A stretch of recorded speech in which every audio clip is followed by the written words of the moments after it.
levanta-te e anda. E tomando-o pela mão direita, o levantou, e logo seus pés e arqueiros se firmaram. Vocês perceberam que eu disse, vou repetir para vocês. E era trazido um varão, repete comigo, e era trazido um homem.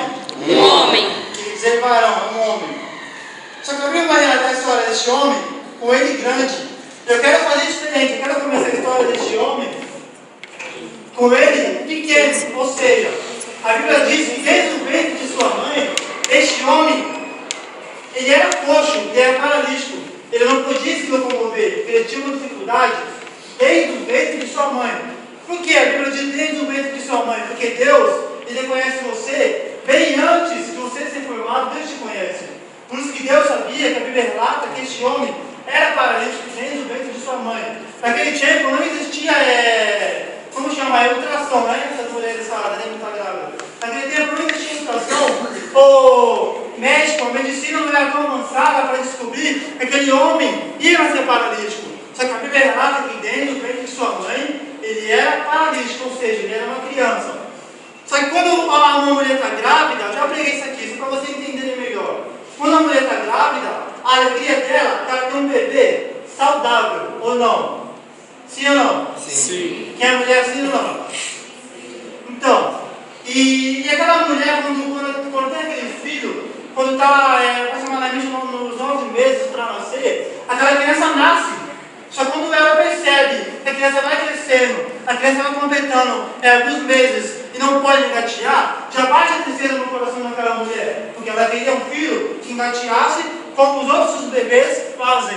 Só que aquele bebê não podia fazer isso, porque ele era coxo dentro do ventre de sua mãe. E eu fico imaginando como que a consciência daquela mulher, como que a vida sentimental, a vida amorosa daquela mulher, ou a vida carinhosa com aquela criança daquela mulher, mudou de uma hora para outra. Por quê? Porque vocês perceberam que não era mais uma criança comum, era uma criança que era paralítico, que cresceu paralítico. Só que ele nasceu paralítico e ela queria que ele crescesse e andasse como as outras crianças andassem.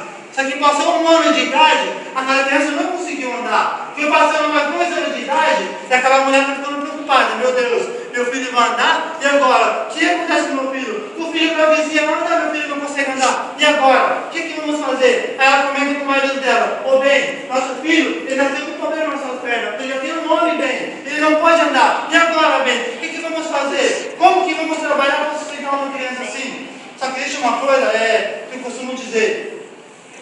Cuidar das pessoas que te carregam no colo. Eles podem estar querendo tirar proveito da situação. O mundo é uma das pessoas que eu vou colocar como pessoa, o mundo te carrega no colo. O mundo te faz de bonzinho. Mas cuidado com o mundo. Ele pode estar querendo tirar proveito da sua situação. É forte. E aquela mulher, aquele menino crescendo, faz 2 anos. O menino não anda. Já sei. Bem, só tem uma coisa a fazer. É triste, bem, mas vamos pegar essa criança, bem. Vamos colocar ele na porta do templo. Vamos levar até a porta do templo, porque dali a gente consegue tirar algum dinheiro. Ele era um menino carregado à porta do templo que pedia esmola. Um mendigo carregado pelas outras pessoas. E o menino vai crescendo. 2 anos de idade, 3 anos, 4 anos. O menino com 4 anos era para estar correndo, meu. Ele não conseguia correr, porque ele era paralítico. Eu acho que ele ainda não entendia isso, porque era uma criança. Mas eu acho que ele achava, não, a criança está correndo, eu vou crescer também. Um dia eu vou crescer, eu vou correr com ele. Só que a criança cresceu, 6 anos de idade. A criança olha as outras crianças correndo. E ele é carregado pela mãe. A criança vê as outras crianças sendo carregadas pelo colo. Abraçado pela mãe. A criança vê as outras crianças jogando bolinha de gude. Ele não pode jogar bolinha de gude. A criança vê aquelas outras crianças descendo na rua com carrinho de rolemã. Ele não pode andar de carrinho de rolemã. A criança vê as outras crianças correndo atrás de pipa. Ele também não pode correr atrás de pipa. Como que não estava a mente daquela criança? Como que não estava a vida, como eu posso dizer, a autoestima daquela criança? Ao ver as outras crianças correrem, ela não conseguiu correr. Estava péssima, né? Eu me sentiria arrasado, me sentiria o pior homem da face da terra, a pior criança, se eu não conseguisse correr como você faz. Duas pernas saudáveis, brincar de pipa, correr atrás de bola. Aquela criança não podia fazer isso. Só que a criança cresceu. A Bíblia vai relatar de um homem. O homem cresceu. A criança cresceu, virou um homem. A Bíblia começa a falar de um homem que ele é carregado, ele continua sendo carregado. Desde quando ele nasceu até a sua fase adulta, ele era carregado, com pessoas tirando proveito da situação que ele vivia. Cuidado com o mundo, ele pode estar querendo tirar proveito da sua situação. Aí ele está na porta do templo, chegam dois homens. Ele avista dois homens, um chamado Pedro, outro chamado João. E ele fica os olhos em Pedro e João. Aí a gente esfrega a mão. Verifica, por favor. Ele já esfrega a mão assim, opa, ele era paralítico, ele não era. Não fala. Ele não é bom na mão errada. Ele era paralítico, ele esfrega a mão e diz: poxa, aí tem dois homens ali, ele vai te ajudar. E agora, hein? Aí tem alguém do lado dele lá, aí a pessoa está lá atrás, a mãe dele. Vai, filho, e agora, filho? Vai, filho, vai lá. Ele fala: ok, agora. Só que quando Pedro não fica os olhos dele, ele diz, ele estende a mão e Pedro fala: não tenho ouro, não tenho prata, mas uma coisa estou. Ou seja, ele está falando para ele: meu jovem, eu não tenho ouro. Eu vou falar a mesma coisa para você: eu não tenho ouro, não tenho carro, é a casa do meu pai, não tenho emprego. Mas uma coisa eu também te dou, a palavra de Deus, te dou Jesus. Foi o que Pedro disse para aquele jovem, olha, não tenho ouro, não tenho prata, mas uma coisa eu vou te dar: Jesus, porque esse Jesus, ele pode mudar a sua história. Por isso eu disse para você que você hoje tem uma nova história, só que para ter uma nova história vai depender de você, vai depender da semente que você plantar. Não basta só plantar, precisa regar a semente. Aí aquele homem está na porta do templo.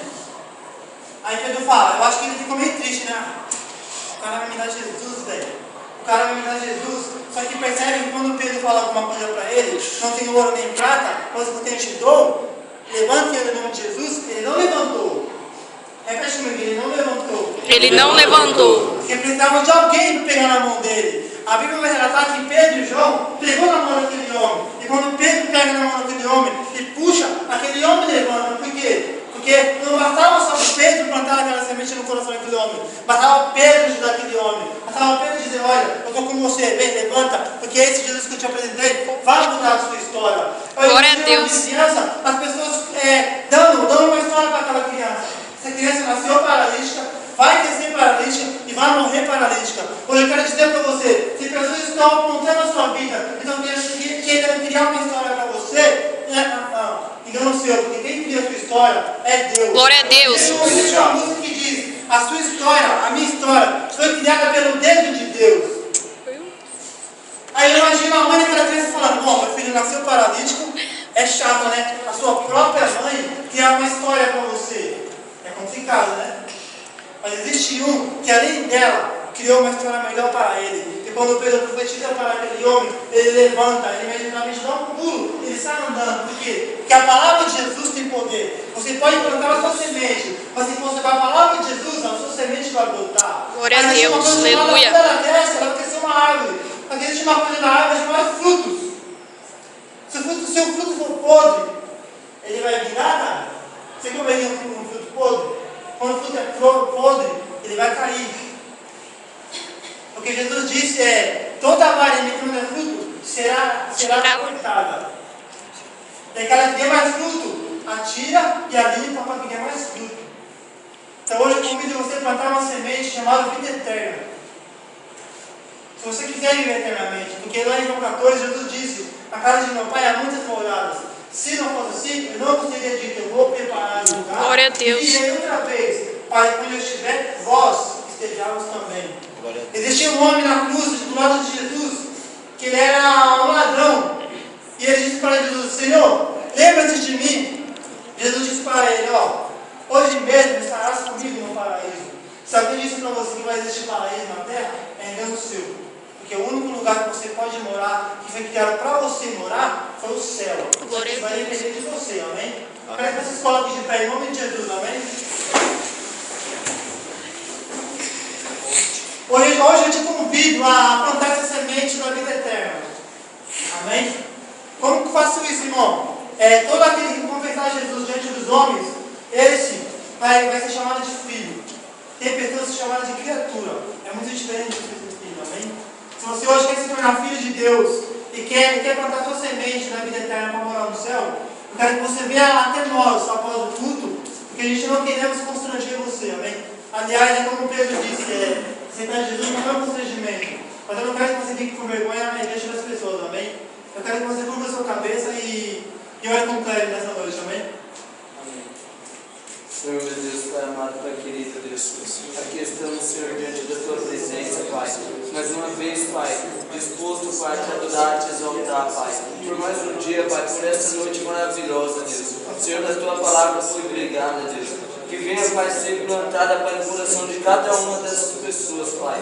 E que tudo que elas fazer, Pai, venha ser, Pai, para exaltar o Teu santo nome, Pai. Tudo onde ela pisar, Pai, venha ser, Pai, para que o Teu nome venha ser glorificado, Deus. Muda a vida de cada um, Senhor Deus. Eu creio, Pai, que o Senhor há de prover, Pai, uma vitória para essas pessoas, Deus. E que a cada dia, Pai, a cada culto que estiver aqui, Pai, a Tua presença possa contagiar, Pai. E que a Tua presença, Pai, possa entrar no lar dessas pessoas, Pai. Porque eu não conheço, Deus, mas o Senhor conhece, Deus. Assim eu te agradeço, Pai. Amém.